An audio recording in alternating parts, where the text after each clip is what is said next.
우리 사람들 중에는 만나서 손해보는 사람이 있습니다. 또 반면에 만나면 유익이 되는 사람이 있습니다. 자연히 매번 만나면 손해 끼치게 되물 당하는 사람은 만나기 싫어지지요. 그러나 반면에 유익을 주는 사람은 우리가 만나고 싶어 하는 것입니다. 오늘 본문에 보면 아브람이라는 사람이 있습니다. 그 사람은 2절 말씀에 보면 너는 복의 근원이 될지라 하나님의 축복을 받은 사람입니다.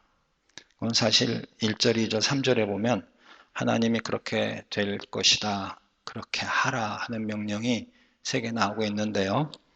1절에 보면 내가 내게 지시할 땅으로 가라. 이건 명령이죠. 2절에는 너는 복의 근원이 될지라. 이거는 내가 그렇게 만들겠다는 하나님의 말씀이에요. 축복이에요. 그 다음에 3절 말씀에는 땅의 모든 족속이 너를 인하여 복을 얻을 것이니라. 그것도 하나님이 주신 축복의 말씀이지요. 오늘은 복의 근원이라는 제목을 한번 말씀을 나누어 봅니다. 복의 근원, 한국 번역이 사실 복의 근원 그렇게 되어 있는데요. 원래 원어의 뜻은 너는 복이 될 것이다 그런 말이에요. 너라는 사람은 복 자체가 된다 그런 말입니다. 흔히 우리 한국 옛날 집에서 사위나 며느리가 들어올 때 사람이 잘 들어오면 가정이 복이 된다 그래서 아주 마음에 드는 며느리는 네가 복덩어리다 그렇게 얘기를 합니다. 교회에도 그런 경우가 있을지 모르겠어요.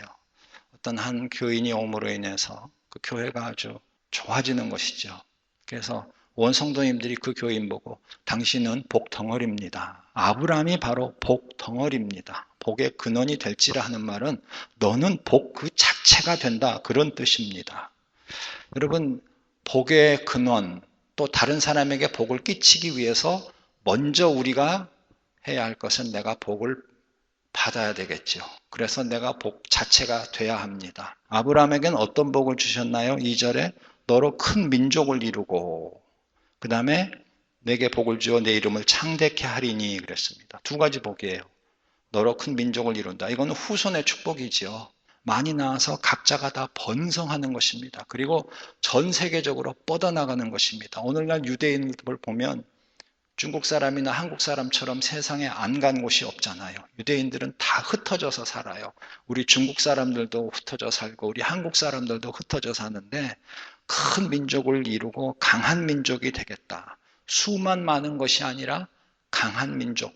하나님이 지켜주시고 보호하시고 복을 받았다고 다른 사람들한테 증거할 수 있는 그런 민족을 이루게 해주시겠다. 그것이 하나님의 약속입니다. 또 너의 이름이 창대케 되리라. 여기 창대케라는 말은 큰 이름이 되리라. 다시 말하면 너는 위대한 사람이 되리라. 그러면서 너는 you will be a blessing.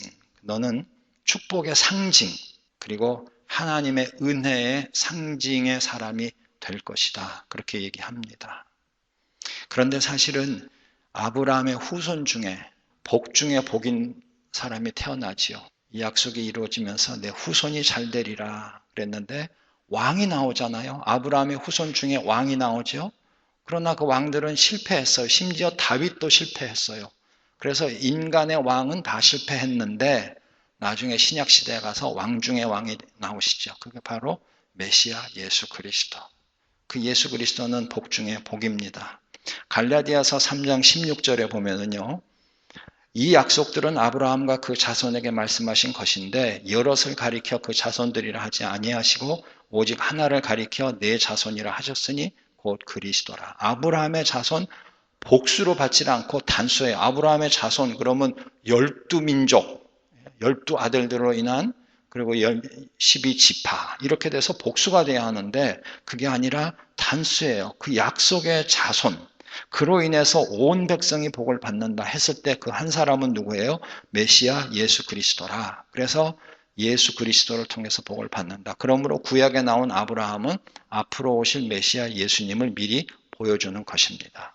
그러니까 구약의 모든 역사가 아브라함의 후손의 역사인데요. 사실은 그렇잖아요. 아브라함의 후손의 역사예요. 말라기 끝날 때까지 이스라엘 백성들이 아브라함의 후손이라고요. 그래서 이삭 보고는 너의 아버지 아브라함, 야곱 보고는 너의 아버지 이삭, 너의 할아버지 아브라함의 하나님 이렇게 말씀을 하고 요셉 보고는 뭐라고 그래요? 내 아버지 야곱의 하나님, 내 할아버지 이삭의 하나님, 내 증조 할아버지 아브라함의 하나님인 내가 너와 함께 하리라 약속하시는 거예요. 그래서 하나님의 구약의 역사는 육신의 혈통을 타서 태어난 아브라함의 후손들인데 그것이 신약시대 가서는 다 흩어져 버렸어요. 그럴 때 과연 누가 왕이 되어서 이 로마의 압정권으로부터 우리를 구원해 줄 수 있을까? 그게 소망이었는데 구약에 예언된 대로 메시아가 오셨다는 거죠. 근데 사람들은 정치적인 자유만, 정치적인 왕국만 바라보고 있었기 때문에 예수님이 오셔서 하나님의 나라가 이미 임하였느니라 하셨을 때 그 말 뜻을 깨닫지를 못하는 것이죠. 천국 복음에 대해서 그들은 깨닫지 못한 것인데 바로 복의 근원이 되는 사람, 구약시대는 아브라함이었어요. 복의 근원이었어요. 그러나 신약에 와서는 진짜 복의 근원은 예수 그리스도, 다윗의 후손 예수 그리스도. 그분이 복의 근원이 되셨다는 것을 우리를 깨닫고 신구약을 통틀어서 이렇게 이해하면서 믿음 생활하게 된 것입니다. 또 하나 아브라함에게 주신 약속은 3절에 나와 있는데요. 땅의 모든 족속이 너를 인하여 복을 얻을 것이니라 그랬습니다. 뭐라고 그러셨냐면 너를 축복하면 내가 축복하고 너를 저주하는 사람은 내가 저주하겠다. 아브라함이 복의 기준이 되는 것입니다. 그리고 과연 이스라엘 백성들은 하나님이 보호하셔서 이스라엘 백성들에게 호의적인 사람은 축복해 주셨고 이스라엘 백성 적대시하는 자는 하나님이 징벌하셨습니다. 그건 단 이스라엘 백성들이 하나님께 충성하고 하나님의 말씀을 지킬 때 그렇게 되었습니다. 그러다가 그들이 하나님을 버리고 이방신을 섬기고 우상을 숭배할 때 하나님이 선지자들을 보내서 자꾸 경고의 말씀을 주셨지만 끝내 듣지 아니할 때에 하나님은 결국은 이스라엘은 아수르에게 망하게 하시고 유대 나라는 바벨론에게 망하게 하셔서 포로 생활을 70년을 하게 하신 것입니다. 원래 하나님의 의도는 아담에게 주신 의도도 축복입니다. 하나님을 대신해서 다스리고 모든 사람들이 순종하게 되어 있고 만물이 순종하게 되어 있고 그리고 그들이 아담이 복을 주면 복을 받게 되어 있고 저주하면 저주받게 되어 있었습니다. 아브라함도 마찬가지입니다. 아브라함을 저주하면 하나님이 대신해서 저주해 주시고 아브라함을 축복하면 하나님이 대신해서 축복해 주신다는 거예요. 복의 기준이 되었던 것이 하나님의 자녀고 하나님의 백성이었습니다. 그런데 죄로 인해서 그 특권을 다 잃어버린 것이죠. 그래서 남의 나라 포로 생활을 했던 것입니다. 그러면 하나님의 백성이 완전히 멸망하고 아브라함의 후손이 완전히 죄로 인해서 멸망당했느냐? 아니지요. 그들이 죄를 회개하고 하나님께 용서를 구하고 간구했을 때에 포로로 잡혀간 땅에서 그들이 회개하고 자복하고 그리고 하나님께 간구했을 때 부르짖었을 때 하나님이 그들의 기도를 들으시고 70년 후에 그대로 회복시켜 주시는데 어떻게 합니까? 고레스 왕을 통해서 포로들을 놓아보내게 하시면서 뭐라고 그래요? 뺏어왔던 물품 다 줄 뿐 아니라 덤으로 더 보태줘가지고 가서 뭐 하라고 그랬습니까? 고레스 왕이 에스라서 1장에 예루살렘에 가서 하나님의 전을 다시 건축하라. 느헤미야 보고는 예루살렘에 가서 성벽을 다시 건축하라. 그러면서 느헤미야에게도 많은 물질을 채워주셨다는 것입니다. 그래서 그들은 다시 돌아와서 성전을 짓고 성벽을 다시 세웠습니다. 그런데 그 성전과 그 성벽도 다 허물어졌어요. 예수님 당시에는 그것마저 다 없었고 헤롯이 세운 성전 하나 있었는데 그것은 전혀 하나님을 믿지 아니하는 사람들이 세상의 영광을 나타내는 것이었지요. 그래서 예수님께서 뭐라고 그러십니까? 이 성전을 헐라 사흘 만에 내가 성전을 짓겠다. 더 이상 솔로몬의 성전도 아니고 스룹바벨이 돌아와서 다시 지은 성전도 아니고 헤롯이 정치적인 물질을 나타내는 그런 이방신을 섬기는 그런 성전도 아니고 이제는 건축물이 아니고 장소가 아니라 영으로 예배를 드리는데 예수님 안에서 영을 예배를 드리는 것이다. 그러면서 그동안은 아브라함이 축복의 기준, 이스라엘 백성이 축복의 기준이었지만 더 이상 어떤 개인이나 어떤 민족이 축복의 기준이 아니다 그 말이에요. 그러면 누가 축복의 기준이에요? 메시아 예수 그리스도가 축복의 기준이다. 너를 인하여 복을 얻을 것이라 한 말이 이제 아브라함에게 한 말이었지만 구약에서는 신약에 와서는 예수 그리스도를 통해서 복을 얻게 되는 것이고 예수 그리스도가 축복과 저주의 기준이 되신 것입니다. 어떻게 해요? 십자가에 죽으신 예수 그리스도를 영접하면 죄사함을 받고 복을 받게 되고 새 생명을 얻게 되지만 그 십자가의 주님을 거부하면 그러면 결국은 구원이 없는 것이지요. 가만히 내버려둬도 저주받고 영원한 멸망에 이르게 되는 것입니다. 그런데 여기 중요한 것은 너를 인하여라는 말입니다. 너를 인하여. 이 말이요. 한국말 번역에는 너를 인하여 그렇게 되어 있고요.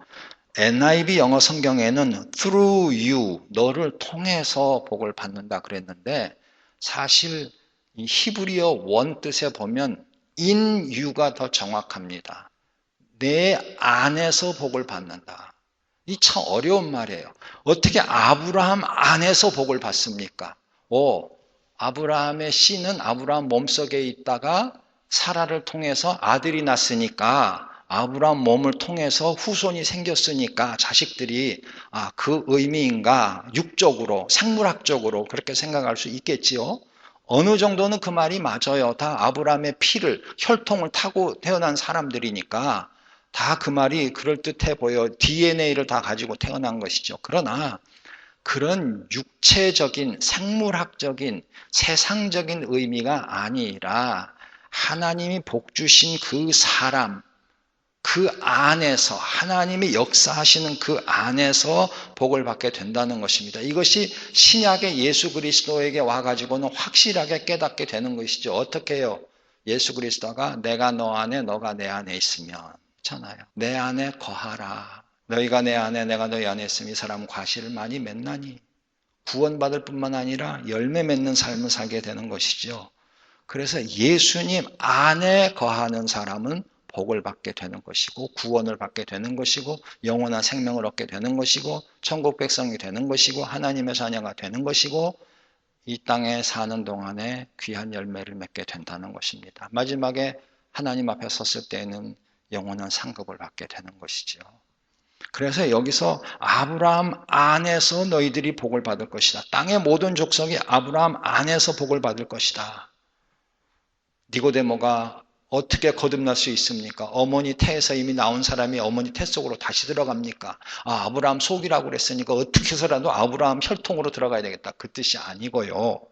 예수 그리스도 안에서 복받게 될 것을 미리 보여주신 거예요.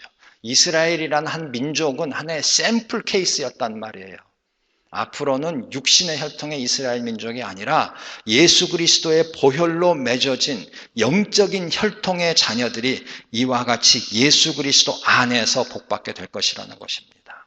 아브라함 가문에 있었던 자들이 복받았던 것처럼 예수 그리스도 안에 있는 자들이 예수 그리스도의 가문 안에서 복을 받고 그 예수 그리스도를 통해서 천하 만민이 다 복을 받게 될 것이라고 축복을 약속하고 있는 것입니다. 그래서 우리도 복을 받게 된 것입니다.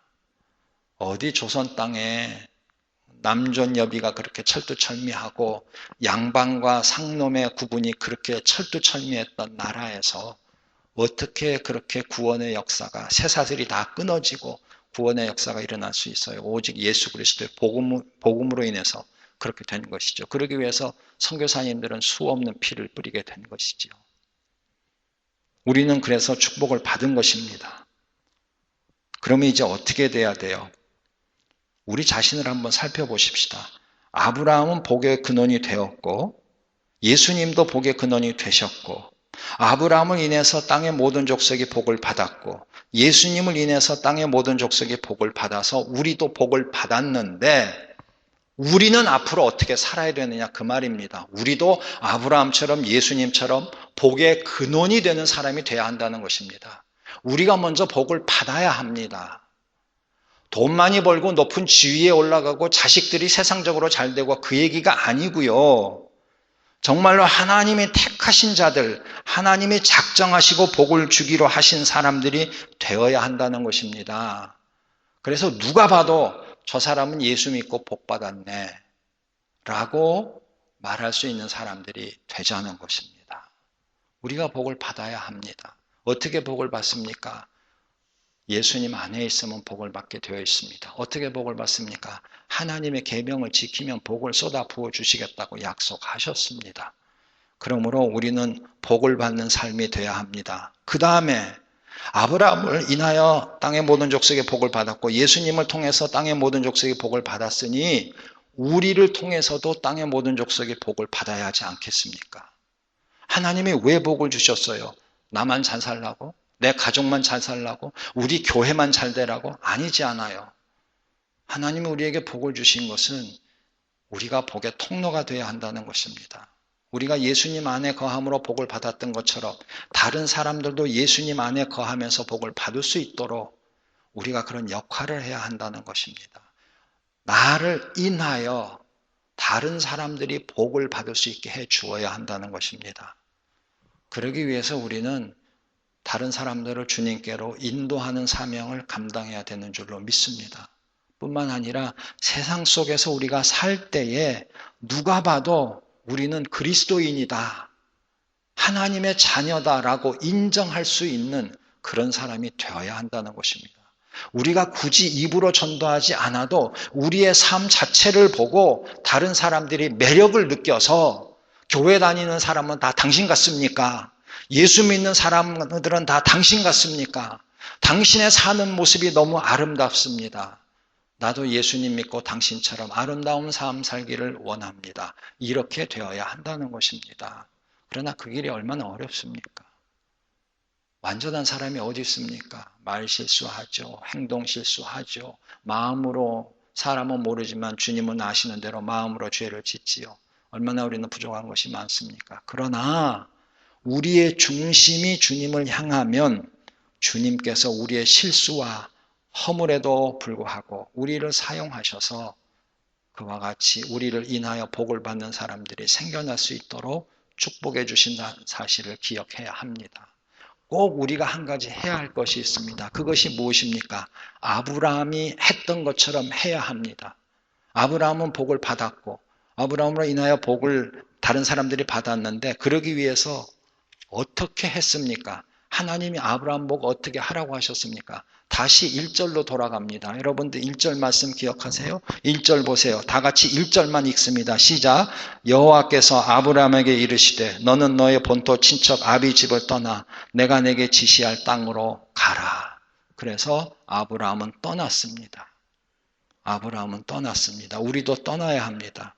히브리서 11장 8절에는 뭐라고 그럽니까? 믿음으로 아브라함은 부르심을 받았을 때 순종하여 장래 기업으로 받을 땅에 나갈새 갈 바를 알지 못하고 나갔으며 그래서 믿음의 조상이 되었습니다. 신약에서도 이렇게 구약의 그 몇천 년 전의 아브라함의 아름다운 모습을 이렇게 기록하고 있습니다. 오늘날 우리에게도 알려주고 있습니다. 여러분, 복의 근원이 되고 다른 사람들로 하여금 복을 받게 하기 위해서 내가 해야 할 일이 무엇입니까? 하나님이 떠나라고 하시면 떠나야 하는 것입니다. 여러분, 아브라함이 이 당시에 얼마나 떠나기 힘든 상황이었는지 우리는 기억하지 못할 것입니다. 그러나 그 당시에 원래 아브라함은 데라 아버지와 함께 또 자기의 그 조카 롯과 함께 그 데라가 삼형제를 낳았는데요. 나홀과 아브람과 그 다음에 하란을 낳았는데요. 하란이 죽고 그 롯과 함께 갈대아 우르를 떠나서 하란이라는 곳에 가서 정착을 하고 잘 살았습니다. 이제 웬만큼 자리를 잡고 살게 되었습니다. 근데 하나님께서 하란에 있는 아브람에게 나타나셔서 그곳을 떠나서 내가 지시하는 가나안 땅 약속의 땅으로 가라. 그렇게 말씀을 하시는 거예요. 그러나 사실은 오늘 1절에 보면 가나안 땅이라는 말씀이 없어요. 그냥 내가 지시하는 땅으로 가라.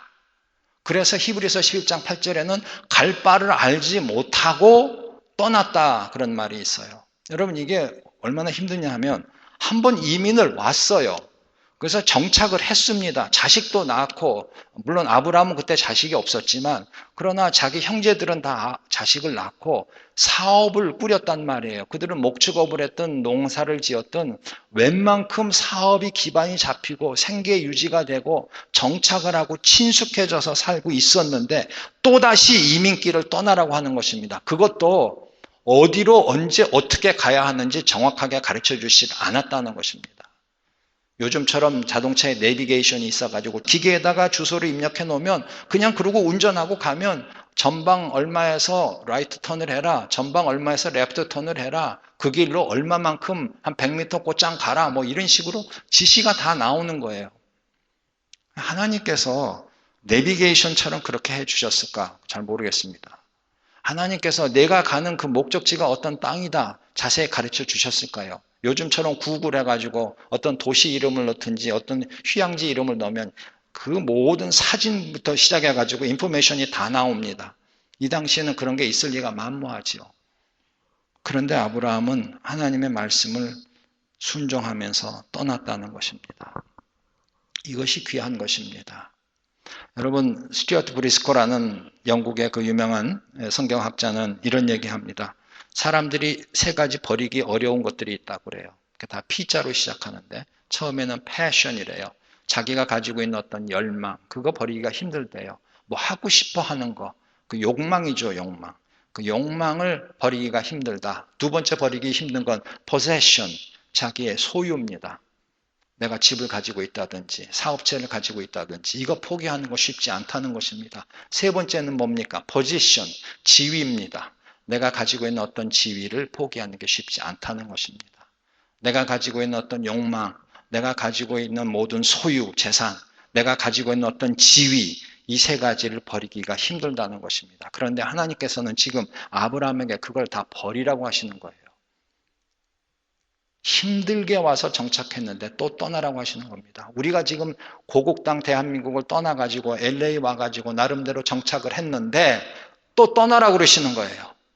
동부로 가라, 아니면 남미로 가라, 아니면 아프리카로 가라, 아니면 동남아시아로 가라, 중국으로 가라. 하나님이 또 떠나라고 그러시면 우리 중에 과연 얼마나 몇 사람이나 무조건 예스 그러고 떠날 수 있는지 저 자신도 주저하게 되는 그런 모습이지요. 이게 쉬운 게 아닙니다. 아브라함은 하나님 가라고 하시니까 떠났습니다. 다 포기했습니다. 어떻게 그렇게 할 수 있어요? 아까 히브리서 12장 8절에 믿음으로.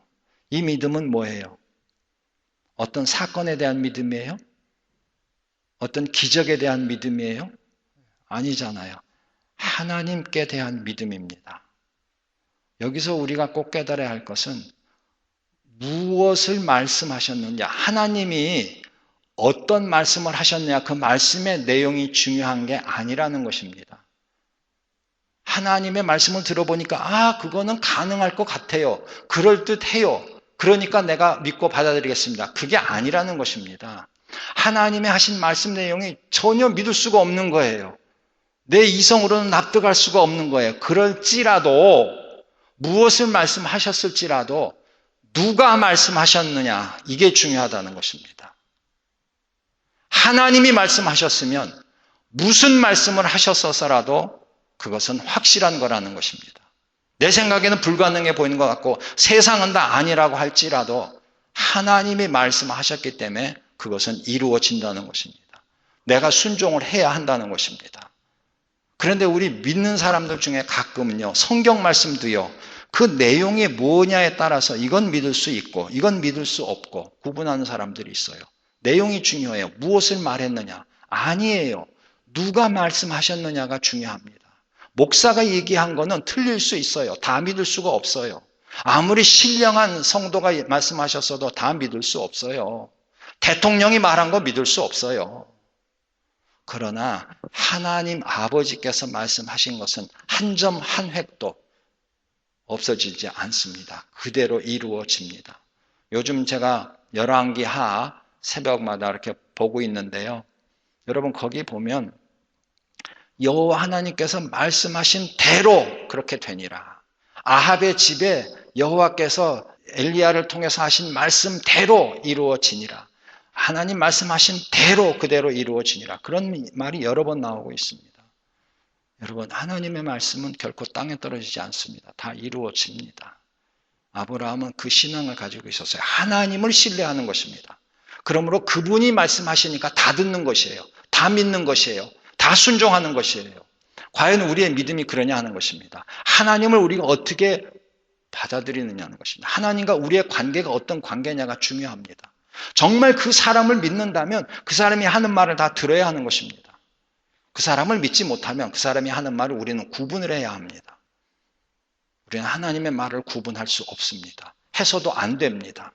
하나님의 말씀을 우리는 그분이 말씀하셨기 때문에 다 믿어야 하는 것입니다. 또 하나 아브라함이 잘한 건 순종했을 뿐만이 아니라 가는 곳마다 제단을 쌓았습니다. 여러분, 창세기 12장 7절 8절에 보면 하나님이 말씀하시니까 오늘 본 말씀, 그 말씀, 약속의 말씀 듣고 그리고 베델 동편 산으로 옮겨 장막을 치고 거기서 여호와 이름을 부르면서 단을 쌓았지요.